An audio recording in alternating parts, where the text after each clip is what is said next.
Hello, I'm Austin Anderson and this is Homeowner Hacks with Burton.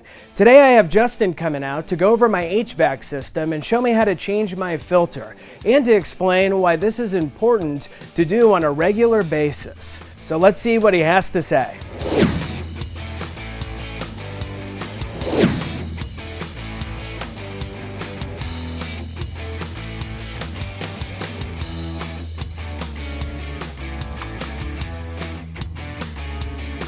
All right, Justin, so here it is, and how do I maintain this monstrosity? Yeah. It's very overwhelming. It can be, yeah. So as a homeowner, your main focus is going to be changing your filters. That's something that, in this case, this is going to be a little bit larger unit here. So we actually have two filters in it here. So we recommend that this filter, since it's a 1 inch thick filter, as you can see here, it's a 16 by 25 by 1. That 1 means, rule of thumb would be that we change it every month. Now if your filter said 16 by 25 by 4, we'd recommend that you change it every 4 months. That's just a general rule of thumb. That might change from home to home and the needs that you have as a family. Potentially if you guys have allergies or some other things, then we can provide some different solutions on that. But the best thing that you can do is make sure that we get this changed on a very regular basis, in this case once a month. The reason why is because when those things can get a little bit dirtier, kind of like this one does, it's got some surface buildup on it. What it's going to do is it's going to slow the airflow across your system. Therefore it can affect the way that the system operates, the efficiency of the system, and how well it can evenly comfort your house, whether we're trying to heat the house or trying to cool the house. If we have a dirty filter, it's going to slow down that airflow. So some of those rooms that are really far away, they may not get that airflow that they need in order to keep that room either cool or hot like we want it to be. So if I don't change them regularly, like what's recommended, is it possible too that it will cost me more money?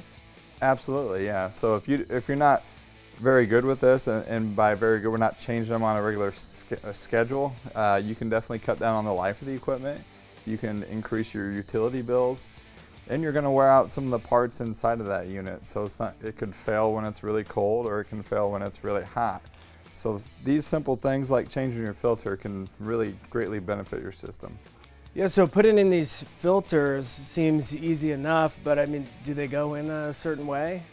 Yeah, they do. So you'll see actually on this filter here, it has that little arrow, and we always want that arrow to face towards the equipment.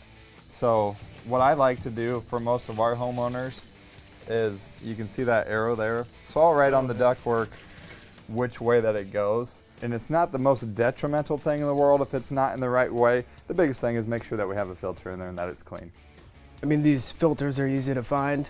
So it really depends on your system, but in this case, you should be able to find this one at your local hardware store. But we'd recommend that you give us a call, and then we can get you on the right track, and we can get you a 12-month supply of filters. Therefore, it just sits next to the unit here. Once a month, you just change the filter out, and we already got you a year supply sitting next to you. Nice. And is that something that you guys bring out, or do I have to go to your store?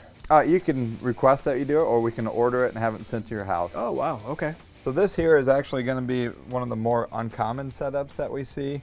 A lot of times you'll see right next to the unit there's a little bit of gap between the equipment or the furnace, however you want to go about it, and the ductwork. That's usually where they go at. There's like a lid that covers it.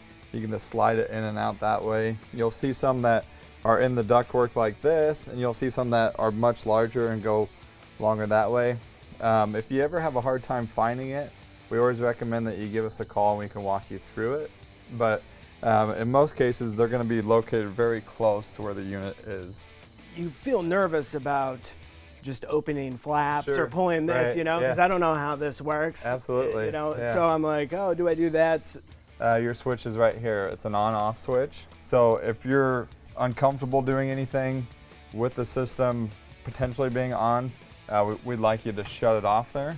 Okay. And then that guarantees that the unit's not going to come on during the time that you're trying to change the filters. Yeah. Because it could be very challenging to try to get a filter out while the unit's running, because it's kind of pulling air across it, so there's a little bit of resistance on it. So we always recommend that if you're going to change your filter, turn the power off, change the filter, but don't forget to turn the power back on, or else you might get cold later on tonight. But we always recommend that you shut the unit off, and then you can gain access to your filters, change them. And another nice thing too, when we're changing that filter, we recommend that you write the date on it. Therefore, it can remind you when's the last time you did it. All right, well, great. Thanks, man. You bet, man. Appreciate it. Thank you. Man, I actually learned a lot. I had no idea that you had to change your filter that often. But if you do have a major issue with your HVAC system, just call Burton.